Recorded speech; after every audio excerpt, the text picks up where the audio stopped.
Okay, this is part 2. So part 2 is the last part of getting lost at Camp Geronimo. So enjoy, sit back and relax. I don't know if I said this in the first part. I'm trying to get 15,000 viewers or 15,000 likes. Do which one you want. So enjoy, sit back and relax and watch the video, but I'm not going to be pausing it. What made it worse was I was going to be spending a whole week with all the mean older scouts and my dad. There was this one scout named Paul. When I was 11, he was 15. So naturally, he would pick on me and make fun of me. Ha ha, I get it. I'm small, so I suck. But silver lining, he got fatter, and a couple years ago, he reached out to me, and I had been doing the whole YouTube thing for a while. He was off starting his own business, and he wanted to do some business opportunity with me, and I just said, hey, do you want to do my merch? So now he works for me. So kids, if you ever have bullies, just become successful on YouTube and then hire them to sell plushies. He's actually a really good merch guy. He gets all my stuff into these retail stores. So if you see a Floof plushie at Hot Topic, you can say, thanks, Paul. Bullies really do make a difference.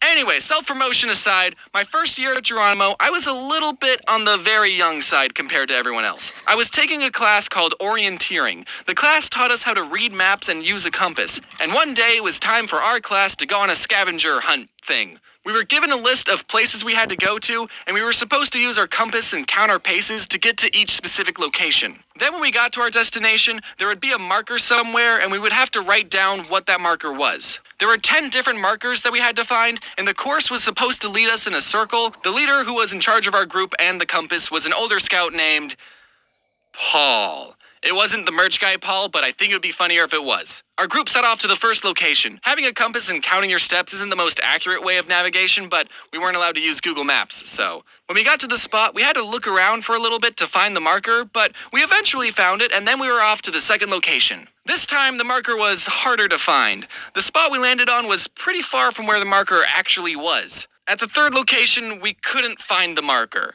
But we did see this reflective sign on a tree, and we figured that's what the marker was supposed to be, so we wrote it down. At this point, I decided to grab my own compass and give it a try. My compass pointed in a direction that was a little bit off from Paul's direction. Not by a whole lot, but just enough. But remember, I was the little kid. Nothing I said mattered. Paul said things to me like, oh, you don't know how to use a compass. I bet yours is broken. I'm never going to work for you one day. And you know what? I believed him. This guy is 15 years old. Do you know how wise and experienced he is? So we kept going and struggling. We used anything we found as a marker. Some piece of trash, it's a marker. Hey, this tree has an A and an M carved into a heart. Kind of weird that it's at an all-boys camp.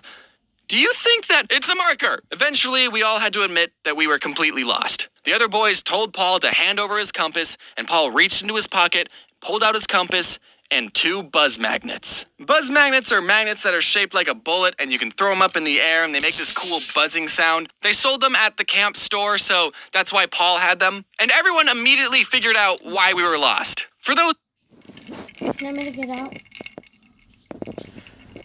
of you who don't know how compasses and magnets work, I don't know either. I think it has something to do with them coming from outer space. A compass is supposed to point to the magnetic North Pole, and a magnet will mess up the direction a compass is supposed to point in. Paul's compass wasn't pointing to his pants the whole time. We would have been suspicious if that had happened. But because his compass was right next to a magnet, it got uncalibrated. And then we all got lost in the woods and died. And that's why I don't have an orienteering merit badge. I was upset because my compass probably wasn't broken, but I didn't stand up for myself. Because I don't do that. I have more Camp Geronimo stories, like the time me and my friend threw a Ziploc bag full of water at the older kid's lean-to, and then I ran away so fast that I threw up. But I already did a video about that, and it's 5 years old, and it's very bad, and you're not allowed to watch it. So the moral of this video is, just because you're young doesn't mean you're stupid, but it does mean you make bad videos on YouTube. Also, check your pockets before going orienteering. Going orienteering. Sounds like a tongue twister. Going orienteering. Going orienteering. Going orienteering. Well, that was my Camp Geronimo experience. It was a lot of fun. I wonder if the camps are open right now, if people would have to be quarantined inside the tents the whole time. I bet that would be pretty intense.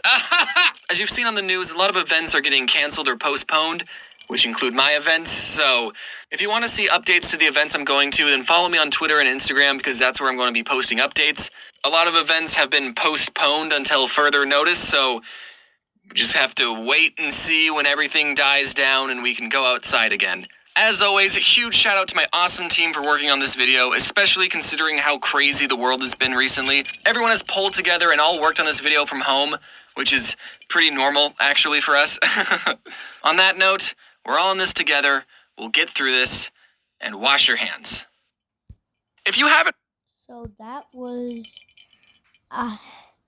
getting lost at Camp Geronimo. So I hope you liked the video I made and the video that we reacted to.